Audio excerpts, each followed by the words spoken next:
नंतरची बातमी आहे पंढरपूरमधून माघी एकादशीच्या सोहळ्यासाठी पंढरपूरमध्ये आत्तापासूनच गर्दी होतीये। रविवार आणि शिवजयंतीची सुट्टी आणि मंगळवारी होणारा एकादशीचा सोहळा, त्यामुळे भाविकांच्या गर्दीने पंढरपूर फुलतंय। अशातच दर्शनासाठी 6 तासांचा कालावधी लागतोय।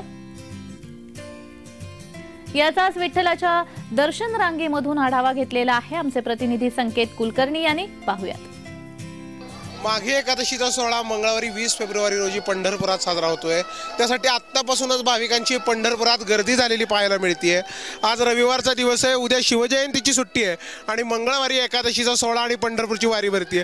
आता आपण पंढरपूरच्या दर्शन रांगेच्या पत्राशेडमध्ये आहोत।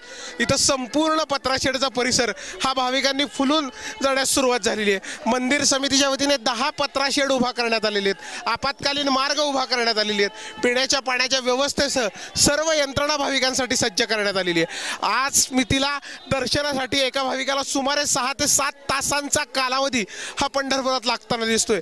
वरचेवर सलग सुट्ट्या आणि माघी एकादशीचा आणि या माघी वारीच्या सोहळ्यामुळे भाविकांची लगबग आणि दाटी ही पंढरपुरात एकंदर झाली आहे। पण या वारीसाठी एकंदर प्रशासन आता सज्ज होताना दिसतंय आणि ह्याच सज्ज झालेल्या प्रशासनात हरिरामाचा गजर, रामकृष्णाचा गजर आणि विठू नामाचा गजर या पंढरी नगरीत होताना दिसतोय।